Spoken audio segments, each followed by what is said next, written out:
kenapa Tuhan tuh kayaknya membawa aku dalam malapetaka, dalam bencana, dalam ini. Sering kali kita punya pikiran yang seperti itu kepada Tuhan.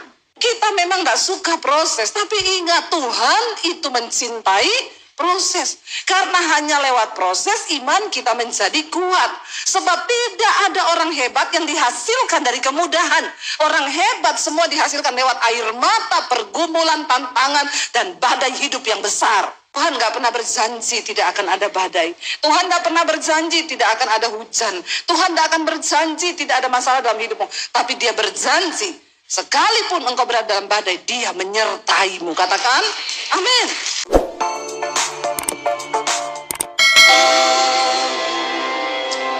Terima kasih Tuhan, Engkau datang ke dalam dunia, tinggalkan surga yang mulia. Karena Engkau ingin menyertai kami Tuhan. Karena itu malam ini biar iman kami sungguh-sungguh tertuju kepada Tuhan. Apapun yang sedang kami jalani hari-hari ini, kami mau percaya Tuhan menyertai kami. Sampaikan pesan-Mu malam ini Tuhan. Urapi hamba-Mu yang tidak ada apa-apanya ya Roh Kudus. Kami percaya ketika Tuhan menyertai kami, Kau beri kami kekuatan Tuhan. Kau beri kami penghiburan. Kau beri kami kekuatan untuk bertahan dalam setiap keadaan. Kami percaya jika Tuhan yang menyertai kami, maka Engkau mampukan kami untuk menggenapi kehendak-Mu dalam hidup kami. Kami buka hati bagi firman Tuhan. Yang percaya Tuhan di tengah kita memberkati kita, katakan bersama. Amin. Tepuk tangan buat Tuhan. Sorak-sorai. Luar biasa wanita-wanita GSJS. Silakan duduk. Ibu-ibu yang terkasih, shalom. Iya, puji Tuhan, semuanya merah, menyala wanitaku. Tapi saya pakai hijau ya, supaya ada yang mengimbangi ya. Iya, ibu-ibu, tema Natal malam ini adalah Immanuel. Ya, apa artinya Immanuel? Allah beserta kita. Saya itu beberapa hari ini saya khotbah Natal tuh mulai dari bulan November loh. Ya, dari November sudah Natal. Khotbah Natal, tapi ada yang berbeda di Natal tahun ini. Ketika saya belajar tentang Natal itu, ternyata berita Natal itu di dalam Alkitab itu bicara tentang kesengsaraan, tentang penderitaan. Ya, karena jujur saya agak sedih di Natal ini. Kenapa? Karena jadwal yang begitu padat. Saya bilang sama suami saya ini nggak sempat beli baju baru. Jadi saya ini khotbah pakai baju yang lama-lama semua yang saya pakai. Ya, agak sedih saya. Tapi ketika saya mempersiapkan khotbah tentang Natal, ya saya sedikit terhibur karena ternyata memang Natal itu bukan bicara tentang baju baru. Natal itu nggak bicara tentang tas baru. Natal itu nggak bicara tentang sesuatu yang baru, tapi Natal itu bicara tentang bagaimana kita menjalani hidup ini dan kita tetap percaya bahwa Dia sudah lahir dan Dia menyertai kita, saudara. Amin. Jadi saya terhibur, nggak apa-apa lah ya. Jadi tolong jangan di komen, Ibu Debbie kok bajunya Natal yang tahun lalu sampai sekarang kok nggak diganti-ganti? Masalah buat lo. Iya. Baik, kita buka bersama yuk. Matius pasal yang pertama ayat yang ke-18 mulai. Judul perikopnya kelahiran Yesus Kristus.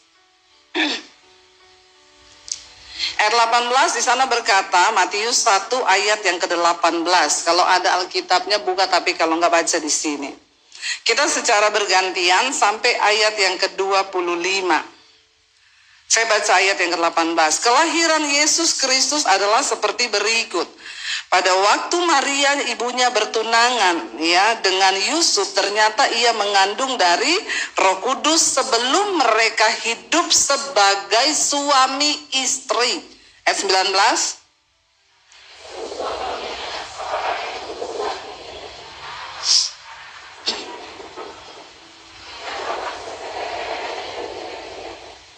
Tetapi ketika ia mempertimbangkan maksud itu, malaikat Tuhan nampak kepadanya dalam mimpi dan berkata, Yusuf anak Daud, janganlah engkau takut mengambil Maria sebagai istrimu, sebab anak yang di dalam kandungannya adalah dari Roh Kudus.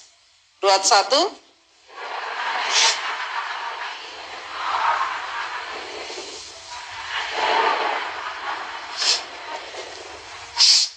Hal itu terjadi supaya genaplah yang difirmankan Tuhan oleh Nabi. 23.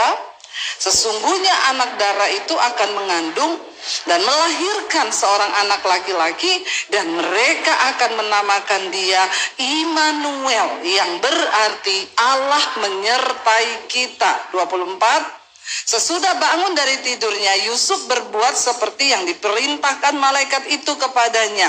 Ia mengambil Maria sebagai istrinya, tetapi tidak bersetubuh dengan dia sampai ia melahirkan anaknya laki-laki, dan Yusuf menamakan dia Yesus.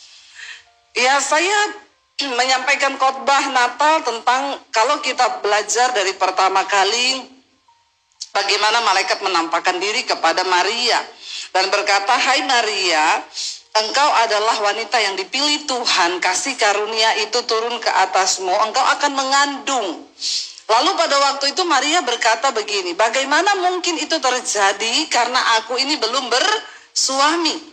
Arti kata dari bagaimana mungkin itu bisa terjadi, ada begitu banyak pertimbangan dalam diri Maria yang berkata, ya nggak mungkin lah, saya kan belum menikah, bagaimana mungkin ya nanti saya bisa hamil kalau saya tidak bersetubuh dengan seorang laki-laki.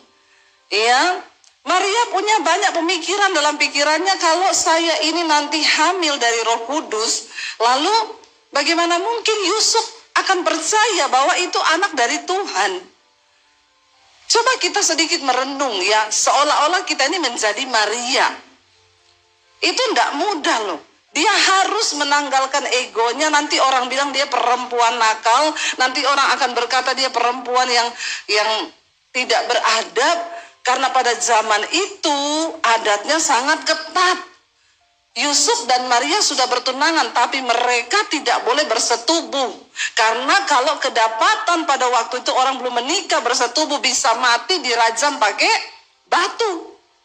Ya, kalau sekarang kan banyak bayi ajaib, belum nikah tapi sudah lahiran. Ya enggak, ya. Banyak sekarang. Ya, dan itu bukan dari Roh Kudus, tapi roh kuda liar. Tapi pada zaman itu enggak bisa begitu. Ini adalah sesuatu yang mutlak, yang sakral. Kalau sampai ketahuan mereka bersinah sebelum mereka menikah resmi, maka hukumannya rajam pakai batu sampai mati. Menurut ibu-ibu di hati Maria, takut nggak? Takut. Kalau sampai orang tuduh dia hamil di luar nikah, belum, ya saya bisa bayangkan tiba-tiba saya tunangan sama suami saya. Lalu saya hamil dari Roh Kudus. Terus saya jelaskan sama suami saya, sama calon saya ini hamil loh, tapi Roh Kudus yang menghamili saya. Ya kira-kira dia bisa percaya nggak, saudara? Itu sesuatu yang mustahil. Ya, hanya orang-orang yang bisa menangkap. Jadi di dalam benak Maria itu banyak sekali pertimbangan, banyak sekali pikiran yang dia bagaimana. Makanya dia bilang bagaimana mungkin hal itu bisa terjadi. Tapi ketika itu malaikat berkata, Roh Kudus akan turun ke atasmu dan engkau akan mengandung. Jangan takut hai Maria, itu yang disampaikan oleh malaikat. Jangan takut hai Maria. Lalu dia berkata begini, karena bagi Allah tidak ada yang mustahil. Dikatakan Maria hanya berkata begini, sesungguhnya aku ini adalah hamba Tuhan. Maka jadilah padaku sesuai dengan perkataan Tuhan. Wanita-wanita, kalau kita mau melihat penyertaan Tuhan, mau dipakai Tuhan, maka kita semua harus menjadi wanita yang menjadi hamba Tuhan. Jangan bilang begini, berarti saya harus sekolah Alkitab dong, jadi pendeta dong. Ya, untuk menjadi hamba Tuhan, saudara nggak usah sekolah Alkitab dulu. Karena hamba Tuhan itu artinya orang yang taat kepada Tuhan. Jadi pendeta itu jabatan, tapi hamba Tuhan itu bicara tentang ketaatan kita kepada Tuhan. Akhirnya Maria mengandung. Alkitab berkata ketika dia mengandung, benar kan? Yusuf curiga. Lah aku belum pernah menyentuh dia, kok tiba-tiba dia hamil? Dan Alkitab dengan jelas berkata tadi, dengan diam-diam Yusuf berniat memutuskan hubungan pertunangan mereka. Pada zaman itu orang kalau sudah tunangan itu sudah dianggap sah secara ikatan pertunangan, tapi belum boleh melakukan hubungan suami istri karena belum menikah resmi. Tapi zaman itu adatnya udah ndak boleh putus, ndak boleh cerai, kecuali alasannya persinahan. Itu yang Musa bilang ya, kecuali alasan persinahan. Tapi dalam konteks itu belum menikah, masih bertunangan. Makanya ketika Yusuf tahu istrinya ini calon istrinya hamil, dikatakan tadi apa? Dengan diam-diam Yusuf berniat untuk putus hubungan dengan Maria. Tapi kan Tuhan bilang bahwa Tuhan turut bekerja, dia menyertai. Lalu ketika Yusuf lagi tidur memikirkan itu, Tuhan berfirman kepada Yusuf, jangan kamu ceraikan istrimu, jangan kamu putuskan, karena istrimu itu sedang mengandung dari Roh Kudus. Dan ketika akhirnya Yusuf percaya, dia menerima, akhirnya dia nikah dengan Maria. Ya, karena dia tidak mau mempermalukan Maria, dikatakan dia tadinya mau menceraikan diam-diam, tapi tiba-tiba Tuhan datang meneguhkan perkataannya, lalu mereka menikah. Tapi Yusuf tidak meniduri Maria sampai anak itulah lahir. Kira-kira berat nggak orang nikah nggak boleh tidur sama-sama, nggak boleh bersetubuh?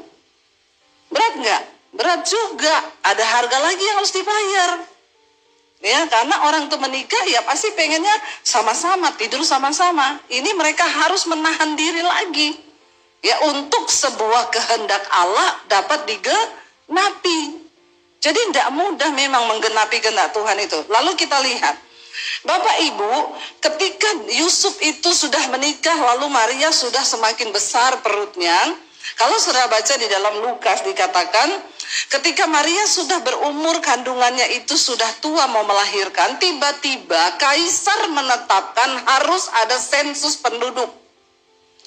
Jadi Yusuf itu harus pulang kampung. Dia itu adalah keturunan Daud, berasal dari Yudea yang bertempat di Bethlehem, kota Daud. Ketika itu mereka mendengar ada sensus dan harus pulang kampung, mereka sedang berada di Nazaret. Dari Nazaret itu menuju ke Yudea pulang kampung 150 km. Kalau naik mobil zaman sekarang ini jalannya sudah bagus 2,5 jam. Tapi pada zaman itu kalau berjalan kaki, apalagi wanita mengandung 9 bulan, dari Nazaret menuju ke Yudea itu bisa 2,5 sampai 3 hari. Tapi kalau orang hamil mungkin 4 sampai 5 hari. Ada yang sudah pernah pergi ke Nazaret dan ke Bethlehem? Kalau belum, ikut Pak Michael nanti. Ya, atau ikut saya tahun depan. Kita pergi ke sana itu biar kita membayangkan peristiwa itu. Saya membayangkan bagaimana Maria dengan perut besar, 9 bulan, dia berjalan dari Nazaret menuju ke Bethlehem. Dan itu dalam keadaan dingin, di mana padang gurun, padang pasir, mereka harus berjalan. Kira-kira kalau ibu-ibu yang jadi Maria, ibu-ibu mau nggak? Ada yang mau? Ibu-ibu yang pernah hamil, coba angkat tangan. Ya, rasa 9 bulan hamil, disuruh jalan 3 hari sampai 4 hari, mau? Makanya namamu bukan Maria. Ya, karena kau Tuhan tahu sudah tidak mau kau. Suruh bayar harga, ndak mau. Bapak Ibu, saya pikir Natal itu, aduh ya, penderitaan. Lalu akhirnya Yusuf terpaksa harus membawa Maria itu pulang ke kampung. Mereka berasal dari sana, harus disensus di sana. Mereka berjalan dan Alkitab berkata ketika sampai di Bethlehem, tibalah waktunya untuk Maria melahirkan. Saya mau tanya Bapak Ibu, kalau kita itu melakukan kehendak Tuhan, bisa kan Tuhan permudah toh? Bisa kan? Kalau Tuhan menyertai, bisa nggak Tuhan bikin mudah jalannya? Misalnya, ya kenapa sih harus tunggu 9 bulan? Kan Tuhan Maha tahu toh. Dan ini Maria lagi hamil juru selamat, Allah sendiri loh yang turun ke dalam dunia. Kan dia tahu toh, kenapa nggak waktu masih 1 bulan atau masih 2 bulan, tiba-tiba Tuhan menggerakkan hati kaisar untuk bikin sensus. Kenapa ketika sudah 9 bulan? Kita kan sering bertanya seperti itu toh, kenapa sih Tuhan harus begini? Kan harusnya begitu. Iya apa iya? Karena kita pikir kalau Tuhan menyertai kita, ya harusnya enggak begitu. Terus kenapa juga Tuhan gak bikin gini? Maria, karena engkau sedang mengandung aku sendiri yang adalah Allah yang akan turun ke bumi. Kau enggak perlu berjalan. Tutup matamu, maka kau akan pindah dalam waktu sekejap. Bisa enggak Tuhan bikin begitu? Namanya kan Tuhan menyertai. Kita kan selalu bilang, kalau Tuhan menyertai, maka semua akan dipermudah. Iya Pak ya? Pret. Ya, kita pikir kalau Tuhan beserta kita, Tuhan ada bersama kita, pasti diperlancar. Kita berdoa semua dipermudah, hidup dipermudah.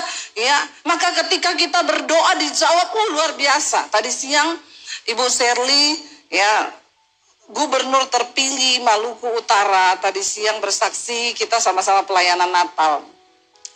Dia tuh bilang begini, waktu dia dengan suaminya lagi kampanye, kita semua tahu tiba-tiba kapalnya meledak.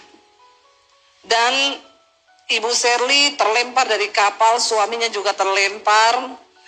Dari kakinya ini, dari paha sampai ke bawah itu luka bakar semuanya, terkelupas. Dia bilang kakinya terasa sakit sekali karena kena air laut, itu air asin, kotor lagi. Jadi dia itu mau mencari suaminya, enggak bisa, dia tidak berdaya dengan dirinya sendiri, dia mau berenang, mau cari suaminya juga enggak bisa.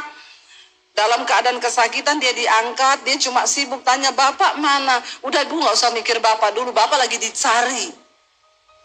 Sampai di rumah sakit, karena itu kota kecil yang lagi mereka kunjungi, tidak ada anti sakit di rumah sakitnya, ya, nggak ada obat, nggak ada apa-apa di situ. Lalu tiba-tiba dikatakan, Bu, Bapak sudah ketemu. Bapak mana? Ada di ruang sebelah. Aku mau lihat Ibu, nggak boleh. Tapi muka orang-orang ini semua sudah sedih. Lalu dia bilang, selama ini dia tuh kalau berdoa, suaminya pernah dirawat di rumah sakit, pernah sakit, apapun yang dia doakan tuh Tuhan dengar dan selalu dijawab. Maka dia percaya Tuhan menyertai. Tapi kali itu dia lihat orang mukanya kok ditanyain Bapak semuanya diem dan sedih. Dia penasaran. Dia bilang, bayangkan kakinya itu, telapaknya semua terkelupas semua karena luka bakar, itu sakit. Dia sampai beberapa kali pingsan karena menahan sakit. Bayangkan tuh Bapak Ibu. Dia ketika lihat muka orang-orang itu sudah nggak benar, dia jalan, dia turun dari tempat tidur dengan kaki yang terseok-seok. Mereka bilang, Ibu jangan, aku mau lihat Bapak di ruang sebelah. Jadi dia pergi lihat suaminya, ketika dia lihat, dia bilang masih ada napasnya satu-satu. Tapi karena tidak ada alat, orang hanya pompa dari perut, ya, untuk bikin napas buatan terus.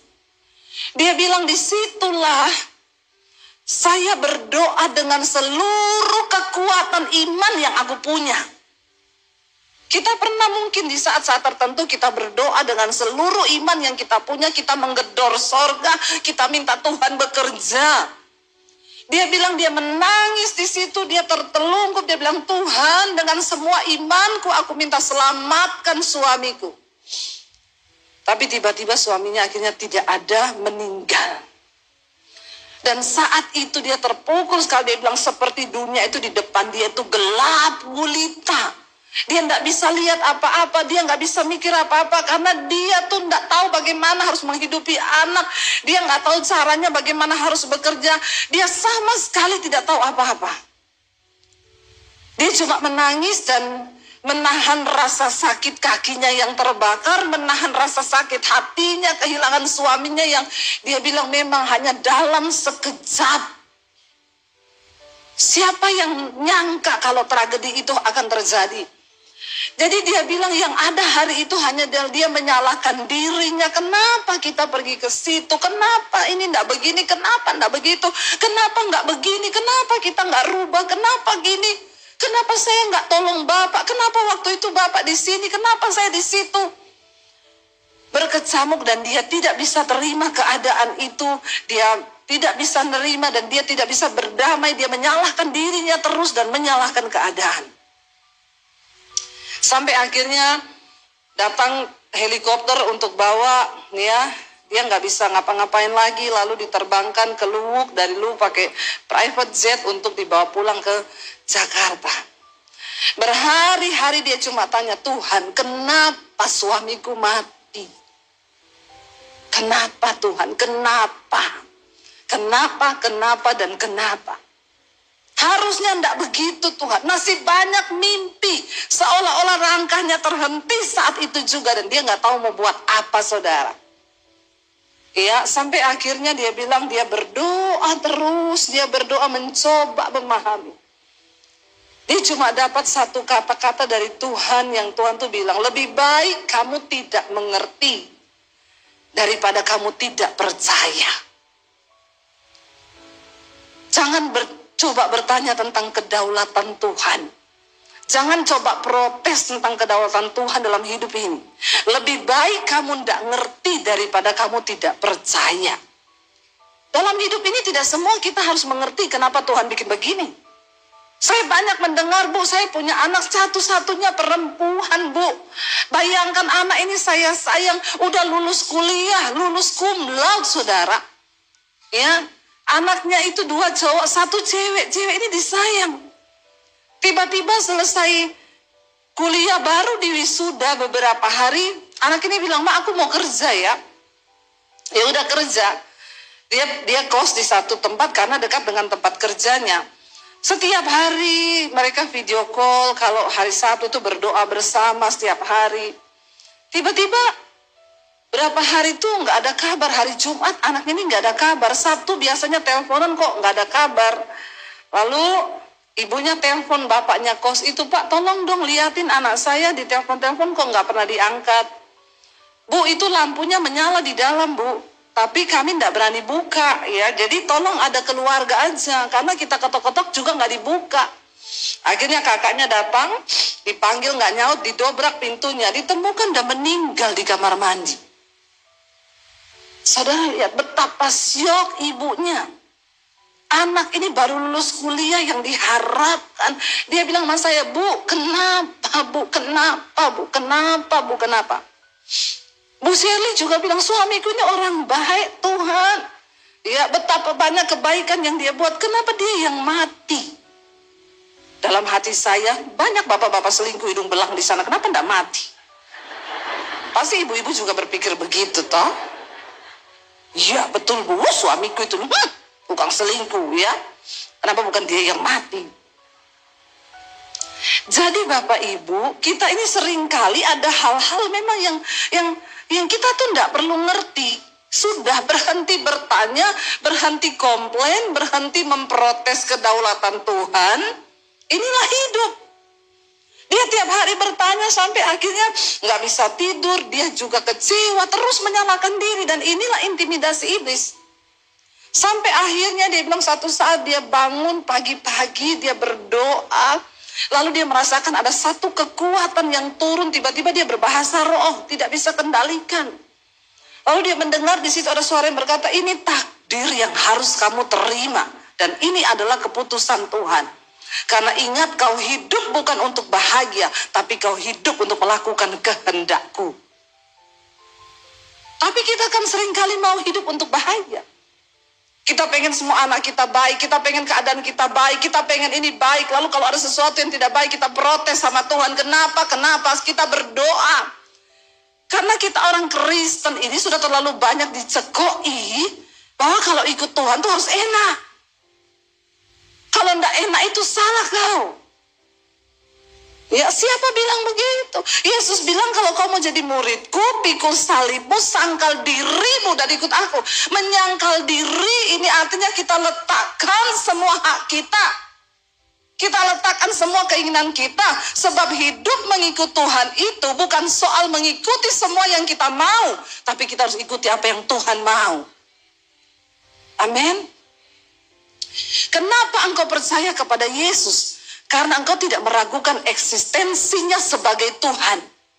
Saya percaya, saya ikut Yesus kenapa? Melalui proses pergumulan. Karena saya percaya Yesus itu Tuhan. Itu tidak bisa diragukan. Kita nggak perlu bertanya lagi tentang eksistensi Tuhan. Tapi waktu kita sudah masuk lebih dalam ikut Tuhan, kita mulai diproses. Disitulah seringkali iblis mempertanyakan, bagaimana kau menyembah Tuhan? Dan di situ ujian tentang bagaimana engkau memahami karakter ilahi Tuhan. Makanya kita harus mengenal siapa Tuhan itu. Supaya kita tahu, dia Tuhan yang, lalu kita bertanya, iblis bilang, katanya Tuhanmu baik, katanya Tuhan menyertai kamu. Kalau Tuhan menyertai kamu, kenapa dia buat semuanya begini? Akhirnya saudara, ketua dari tim suksesnya Ibu Shirley berkata, Bu, nggak ada yang bisa lanjutkan perjuangan Bapak, kecuali Ibu yang maju. Dalam keadaan kalut, dia bilang, enggak, aku tuh enggak pernah ikut-ikutan politik. Saya enggak mau, saya perempuan. Minoritas lagi di sana. Ya, bagaimana mungkin itu semua terjadi? Seperti Maria bilang, bagaimana mungkin hal itu bisa terjadi? Tapi mereka bilang, enggak ada orang lain, Bu. Dia cuma bilang, aku akan tanya sama anak-anakku. Kalau anak-anakku setuju, ya udah, ya. Lalu akhirnya dia berdoa dan anak-anaknya semua setuju. Iya, Bu, Ibu lanjutkan kerinduan Bapak untuk bisa menjadi berkat bagi kota di Maluku Utara. Lalu akhirnya ketika maju untuk debat itu juga pun tidak gampang loh. Dia bilang, saya ini tidak ngerti apa-apa. Tapi waktu mau debat saya cuma doa, puasa, terus saya minta sama Tuhan beri saya hikmat. Akhirnya sudah mau kampanye, saudara. Bahkan beberapa orang dari tim sesnya bilang, Bu, harus pakai uang. Di Indonesia ini kalau tidak pakai ini tidak bisa. Dia bilang, enggak, perjuanganku ini bukan aku yang mau, tapi Tuhan yang mau. Kalau Tuhan yang mau, kita tidak usah pakai cara-cara kotor begitu. Maka Tuhan yang akan beri kemenangan. Tidak usah menghalalkan cara apa supaya begini. Tidak, saya tidak mau, dia bilang. Lalu ketika kampanye dia tanya, saya tidak akan kasih kalian duit. Kalau saya nggak kasih duit, apakah kalian tetap pilih saya? Mereka teriak, iya pilih. Saudara tahu, kemenangan yang dari Tuhan itu luar biasa. Dia minoritas, ya, perempuan. Dan ya itulah Tuhan, kita tidak mengerti. Ya, dan saya bilang terlalu mahal harga yang dia jalani. Tapi nggak ngerti apa yang sedang terjadi dengan hidup. Bagaimana Tuhan mengambil suaminya begitu saja, kayaknya tidak bisa diterima. Yusuf kalau mau berkata, Tuhan, kami ini sedang melahirkan anak yang Tuhan katakan dia akan dinamai Immanuel, yang artinya Allah menyertai. Nah, kalau Allah menyertai, kenapa begini? Lalu mereka berjalan sampai di Bethlehem, tidak ada penginapan, semua penuh. Mungkin karena orang semua lagi pulang sensus, pemilihan umum, begitu kayaknya. Pendaftaran kembali penduduk. Semua penginapan penuh dan Alkitab bilang nggak dapat tempat. Terpaksa dia melahirkan di kandang loh. Dan bayi itu ditaruh di palungan. Dia kan Tuhan yang punya dunia. Masa Tuhan nggak bisa? Mungkin Maria dan Yesus bertanya, katanya kita ini melahirkan anak Tuhan ya, dari Roh Kudus loh. Terus Allah menyertai loh. Kenapa di kandang? Bukankah Tuhan bisa bikin mujizat? Tenang, walaupun penginapan penuh, nanti ada orang kaya yang akan jemput kau dengan Alphard. Lalu dia bawa kau ke rumah sakit mitra keluarga. Dan di sana nanti kau akan melahirkan. Ya, kenapa tidak terjadi itu? Kenapa Maria tidak mengalami yang enak-enak? Dia sedang mengandung anak Allah yang maha tinggi loh. Bukan cuma itu, akhirnya lahir anak itu. Saya bilang, saya dulu waktu melahirkan anak pertama, saya juga tidak punya duit. Tapi tidak ada dalam benak saya dan suami, nanti lahiran di kandang mana ya? Nggak ada. Ya walaupun cuma puskesmas, kami berusaha lah ya. Karena kami pengen beri buat anak itu yang terbaik. Tapi dia Tuhan loh. Maria dan Yusuf pun tidak akan sengaja melakukan itu. Karena zaman itu juga belum ada USG, Maria nggak tahu juga kapan waktunya melahirkan. Pokoknya dia jalan, tiba-tiba mau melahirkan. Orang kalau mau lahiran kan nggak bisa ditahan toh. Kecuali orang sesar. Tapi ibu-ibu zaman dulu kita belum ada operasi-operasi itu. Ya kita melahirkan tuh kan ya.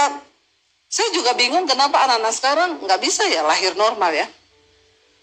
Kata mereka kami mematahkan kutuk Adam dan Hawa. Yaitu sakit melahirkan. Saya dulu waktu melahirkan anak pertama saya masuk rumah sakit tengah malam. Sudah pecah ketuban, saya sudah dinaikkan di tempat tidur. Ya saya bilang, suster, saya udah sakit banget, saya sakit perut, saya melahirkan. Ibu jangan dulu ya. Itu baru buka 1 loh, dokter juga belum datang, ibu tunggu dokter. Suster, tapi saya sudah tidak tahan, suster saya sakit banget. Jangan ngeden. Nanti nek ngeden, di Solo itu ya. Nek ibu ngeden terus luka malah bahaya loh. Tahan. Dalam hatiku ki, suster yang lahiran ini aku apa kui? Ini tuh aku yang rasa udah mau keluar anak ini. Nggak bisa, dokter belum datang, ibu tahan. Saya jengkel saudara. Saya ditinggal sendirian di situ. Saya angkat kaki saya bilang, suster. Tiba-tiba susternya datang, kepalanya udah di luar. Ya ampun, dia ambil kaos tangan saudara. Pas dokter masuk di pintu, saya bilang, kan saya yang mau lahiran, bukan kau, saya yang rasa. Akhirnya tuh anak keluar sendiri. Ya, bahkan suami saya lagi pelayanan lagi. Ibu, bapak juga belum datang. Dia nggak bakal masuk lagi kalau bapaknya nggak datang. Yang penting ini udah lahiran dulu. Lahir ini aku rasa udah mau keluar. Disuruh tahan. Nah bagaimana orang mau melahirkan disuruh tahan? Itu yang dialami Maria. Lagi jalan, nggak ada tempat penginapan, ya dekatnya sama kandang. Jadi berhenti mungkin juga karena dia kecapean jalan itu ya. Dari Nazaret ke Yudea, jauh loh. Ya, makanya saya bingung kalau anak sekarang tuh bilang, kok kita nggak bisa ya Bu sekarang lahiran normal ya.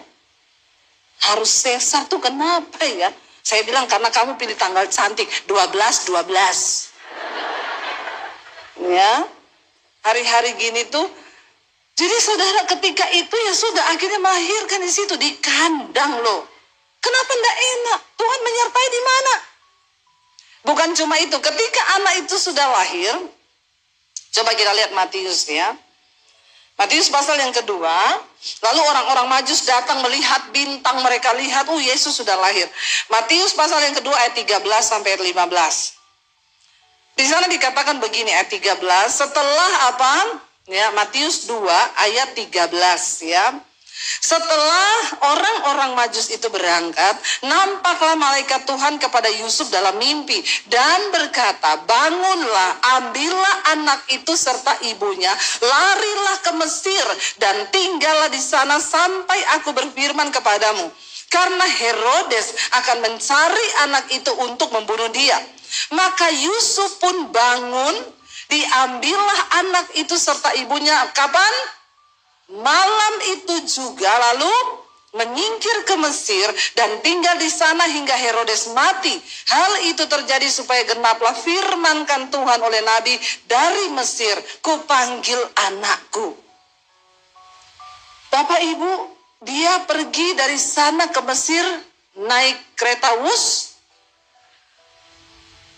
naik mobil, naik taksi, naik Grab, no, jalan kaki. Tengah malam gotong-gotong anak bayi yang adalah Tuhan, Raja Sang Allah Maha Tinggi. Saya juga berpikir, Tuhan tuh ngapain sih kurang kerjaan bikin orang susah? Seringkali kita berpikir gitu, aku nih ikut Tuhan kok hidupku susah. Kok aku tidak pernah ngalami yang senang? Kenapa Tuhan tuh kayaknya membawa aku dalam malapetaka, dalam bencana, dalam ini? Sering kali kita punya pikiran yang seperti itu kepada Tuhan. Kita berpikir, kenapa Tuhan gak bikin begini aja? Kalau saya jadi Maria, Tuhan, kenapa kau berfirman suruh tengah malam angkat anak itu bawa lari? Ini kita jalan kaki di Mesir, dingin di sana tuh, kalau lagi musim dingin. Kenapa Tuhan gak berfirman gini, Yusuf, memang Herodes akan membunuh anak itu, tapi kamu gak usah lari, karena malam ini Herodes akan kena serangan jantung. Itu kan lebih enak toh, bener gak? Jadi kamu gak usah lari-lari. Bukankah itu juga yang kita mau? Seringkali ibu-ibu begitu, aku ini udah capek bu berdoa buat suamiku. Udah capek gak tobat-tobat. Jadi sekarang saya ganti doanya bu apa? Tuhan cabut nyawanya. Kita nih seringkali kepengen yang gampang saja. Aku udah capek bergumul, aku udah lelah bu, aku pengennya begini aja. Ibu-ibu, kita memang gak suka proses, tapi ingat Tuhan itu mencintai proses. Karena hanya lewat proses iman kita menjadi kuat. Sebab tidak ada orang hebat yang dihasilkan dari kemudahan. Orang hebat semua dihasilkan lewat air mata, pergumulan, tantangan, dan badai hidup yang besar. Kenapa seorang kapten dikatakan hebat? Karena dia pernah mengalami badai gelombang di tengah laut. Kenapa pilot dikatakan berpengalaman? Karena dia sudah beberapa kali mengalami turbulence dan dia lolos ketika dia berusaha untuk membawa atau menerbangkan pesawat. Bagaimana kita dikatakan punya iman yang kuat di hadapan Tuhan? Waktu engkau berhasil keluar dari setiap tantangan hidupmu, menerima setiap takdir Tuhan di hidup kita, dan berkata, Tuhan, engkau baik bagiku. Waktu Tuhan menyertai bukan berarti tidak ada masalah. Waktu Tuhan menyertai bukan berarti tidak ada tantangan. Justru di balik tantangan itu Tuhan mau membawa kita semakin percaya dan melihat Dia dan mengenal Dia. Bahkan kita mau menggenapi rencananya. Jangan menyerah Bapak Ibu. Hari ini mungkin engkau berkata terlalu berat Tuhan. Terlalu berat. Tapi saya mau bilang penyertaan Tuhan itu sempurna. Tuhan gak pernah berjanji tidak akan ada badai. Tuhan gak pernah berjanji tidak akan ada hujan. Tuhan gak akan berjanji tidak ada masalah dalam hidupmu. Tapi Dia berjanji, sekalipun engkau berada dalam badai, Dia menyertaimu. Katakan, amin. Dia menyertaimu. Saya dulu sering kali ketika di pesawat badai, saya tengking badainya dalam nama Yesus. Badai pergi kau. Tuhan buat alam ini menjadi tenang. Tidak terjadi, badainya makin besar. Oh, saya bertanya, Tuhan, saya sudah tengking-tengking loh. Kenapa Dia tidak pergi? Tuhan bilang, jangan kau tengking badainya, tengking dirimu. Minta ketenangan sekalipun kau di tengah badai. Dan ketenangan itu kau bisa dapat waktu kau percaya bahwa Tuhan menyertai. Makanya Alkitab berkata, berbahagialah orang yang bertahan dalam pencobaan. Untuk bisa bertahan dalam pencobaan pun, Alkitab bilang kita ini sudah bahagia loh. Belum keluar dari pencobaan, masih bertahan. Karena untuk bisa bertahan pun, kita butuh kasih karunia Tuhan. Dan satu hal yang bisa membuat kita kuat, waktu kita percaya Tuhan menyertai. Terakhir Bapak Ibu, kita baca di sini Matius, apa yang Yesus katakan. Waktu Yesus sudah mati, Dia bukan Allah yang pelin-pelan. Dia bukan Tuhan yang berubah-ubah firman-Nya. Waktu Dia mati, Dia bangkit saudara. Dia berkata, Matius 28 ayat yang ke-16. Ya, ayat yang ke-16 berkata di sana sampai 20, Matius 28 ayat 16. Ke-11 murid itu berangkat, saya undang para imam musik boleh maju. Ke-11 murid itu berangkat ke Galilea, ke bukit yang telah ditunjukkan Yesus kepada mereka waktu Yesus bangkit. Ketika mereka melihat Dia, mereka menyembahnya. Tetapi beberapa orang ragu-ragu apakah itu benar-benar Yesus. Ya, Yesus mendekati mereka dan berkata, kepadaku telah diberikan segala kuasa di sorga dan di bumi. Karena itu, pergilah Pergilah, jadikanlah semua bangsa muridku, dan baptislah mereka dalam nama Bapa dan Anak dan Roh Kudus, dan ajarlah mereka melakukan segala sesuatu yang telah kuperintahkan kepadamu. Dan ketahuilah apa? Aku menyertai kamu sampai kepada akhir zaman. Pesannya tetap sama. Sebelum dia lahir, nubuatan itu berkata, dia akan melahirkan seorang anak. Engkau harus menamai dia Immanuel, yang berarti Allah beserta kita. Ketika Yesus mati, dia bangkit. Sebelum dia naik ke surga, dia berkata kepada murid-muridnya, pergi. Kenapa Tuhan izinkan engkau mengalami masalah? Supaya engkau punya kesaksian yang dapat kau ceritakan pada orang lain. Dan itu salah satu cara engkau menjadikan orang lain murid Kristus. Karena kesaksian hidup kita itu berbicara lebih keras daripada sekedar perkataan kita. Berapa banyak pun teori firman yang kau hafal, tidak akan pernah bisa sebanding dengan perkataan kesaksian di mana engkau berkata, aku mengalami Tuhan. Di mana engkau bisa berkata, dia dalam badai yang hebat, Tuhan menyertaiku. Dan itu cukup. Bapak Ibu, saya mau katakan akhir zaman. Biar di Natal ini kita diingatkan kembali. Ayo, di gereja ini masih ada tempat yang kosong. Kau pergi dan bawa jiwa datang kepada Tuhan. Di luar sana ada begitu banyak wanita yang hidupnya sedang berjalan kepada kebinasaan.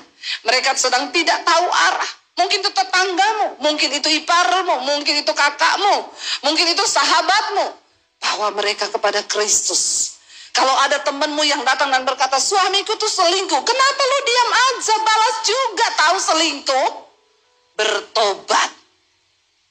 Kalau ada temanmu yang lagi susah, ada masalah, kau cuma cukup rangkul dia dan berkata begini, datang pada Yesus. Karena dia Allah Immanuel yang menyertai. Waktu engkau sudah kuat menghadapi badai, menghadapi gelombang, menghadapi segala tantangan, maka perkataanmu menjadi perkataan yang berkuasa. Imanmu menjadi iman yang berkuasa. Kita mau berkata hari ini, terima kasih Tuhan, Engkau Allah Immanuel yang menyertai kami. Kami tahu Tuhan, Engkau tidak pernah meninggalkan kami.